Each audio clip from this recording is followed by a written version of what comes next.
নমস্কার বন্ধুরা, আমি রাহুল। আপনারা দেখছেন দুই বন্ধু রান্নাঘর। আজকে আমরা তৈরি করব নলেন গুড়ের পায়েস।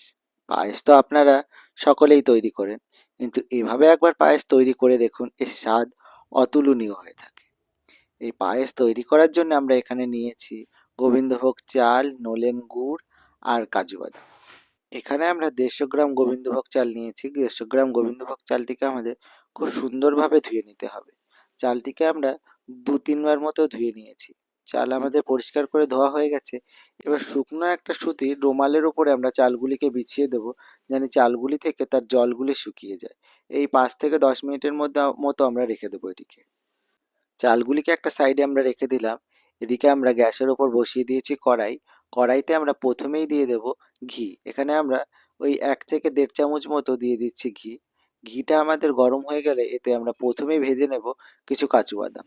কাজু বাদামগুলোকে আমরা লো টু মিডিয়াম আঁচে রেখে একটু লাল লাল করে ভেজে নেব। ওই 1 থেকে 1.5 মিনিট মতো একটু লো টু মিডিয়াম আঁচে কাজু বাদামগুলো ভাজতে হবে। যখন দেখবে কাজু বাদামের গায়ের রঙটা একটু লালচে লালচে হয়ে এসছে এবং কাজু বাদাম থেকে একটা সুন্দর স্মেল বেরোচ্ছে, তখন আমরা কাজু বাদামগুলিকে নামিয়ে নেব। এদিকে চালও আমাদের দেখতে পাচ্ছেন একদম ঝরঝরে হয়ে গেছে। এবারে আমরা ওই ঘিয়ের ভেতরে ওই গোবিন্দভোগ চালগুলিকেও একটু ভেজে নেব। গোবিন্দভোগ চালগুলোকে আমরা লো টু মিডিয়াম আঁচে রেখে ওই 1 থেকে 1.5 মিনিট মতো ভাজবো, খুব বেশি ভাজবো না।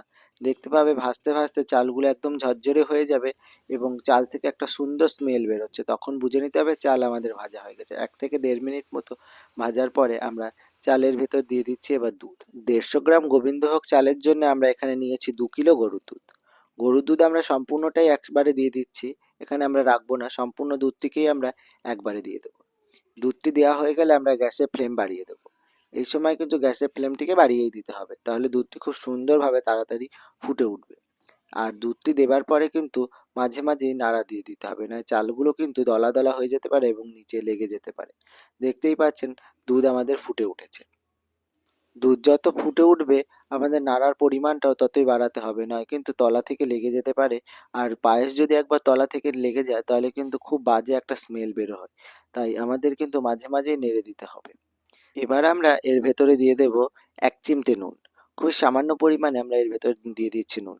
যেহেতু মিষ্টি পায়েস, তাই একটু নুন দিতে হবে। মিষ্টির মধ্যে একটু নুন দিলে মিষ্টির ব্যালেন্সটি খুব সুন্দর হয়। তাই আমরা খুব সামান্য পরিমাণে নুন দিয়েছি। নুনটিকে আমরা দুধের সঙ্গে ভালোভাবে মিশিয়ে নিচ্ছি। দেখতেই পাচ্ছেন আস্তে আস্তে আমাদের দুধও কতটা শুকিয়ে এসছে। এবার এতে আমরা দিয়ে দেব 3টে বড় এলাচ। এলাচ 3টিকে আমরা ফাটিয়ে নিয়েছিলাম, সেই এলাচ 3টি আমরা দিয়ে দিচ্ছি। এলাচটি দিলে খুব সুন্দর একটা স্মেল বের হয়, তার জন্য আমরা পায়েসের ভেতরে দিয়ে দিলাম এলাচ। এলাচটিকেও আমরা দুধের সঙ্গে ভালোভাবে মিশিয়ে দিচ্ছি। আপনারা চাইলে এলাচের গুঁড়োও ব্যবহার করতে পারেন। আপনারা তো বাড়িতে অনেক রকমভাবেই পায়েস তৈরি করেন, এইভাবে একবার পায়েস আপনারা তৈরি করেই দেখুন। এই পায়েস একবার বানালে আপনাকে বারে বারে বানাতেই হবে, কারণ এর স্বাদ অন্য সব পায়েসের তুলনায় অনেক বেশি হয়ে থাকে। দুধ আমাদের ফুটে দেখতেই পাচ্ছেন প্রায় 70% মতো হয়ে এসছে। এখন আমরা এতে দিয়ে দেব সেই ভেজে রাখা কাজু বাদামগুলি। কাজু বাদামগুলিকেও আমরা পায়েসের সঙ্গে খুব সুন্দরভাবে মিশিয়ে নেব। পায়েস আমাদের প্রায় হয়ে এসছে। দেখতেই পাচ্ছেন পায়েসের আমাদের চালগুলো ফুটে উঠেছে এবং নরম হয়ে গেছে। এই পজিশনে এবার আমরা এতে দিয়ে দেব মিষ্টি। মিষ্টি কিন্তু আপনারা আগে দেবেন না। চালটি খুব সুন্দরভাবে যখন ফুটে উঠবে তখনই মিষ্টি ব্যবহার করবেন, কারণ আগে থেকে মিষ্টি দিলে চালটি শক্ত হয়ে যেতে পারে। তাই চালটি সুন্দরভাবে ফুটে উঠলে তারপরেই মিষ্টি ব্যবহার করবেন। চাল আমাদের খুব সুন্দরভাবে ফুটে উঠেছে।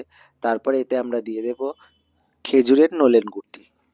গুড়টি দেবার সঙ্গে সঙ্গে পায়েসের কালারটি কত সুন্দর দেখো চেঞ্জ হয়ে গেছে। দেখতেই পাচ্ছেন পায়েস আমাদের একদম গাঢ় হয়ে গেছে। আর বেশিক্ষণ নয়, আর 1.5 থেকে 2 মিনিট মতো এটিকে হাই ফ্লেমে ফুটিয়ে নিলেই তৈরি হয়ে যাবে আমাদের পায়েস। পায়েস আমাদের রেডি হয়ে গেছে। এবার এটিকে আমরা নামিয়ে নেব। ফাইনালি আমাদের নলেন গুড়ের পায়েস তৈরি হয়ে গেছে। এই পায়েসটি দেখতে যতটা না সুন্দর, খেতে তার থেকেও বেশি সুন্দর।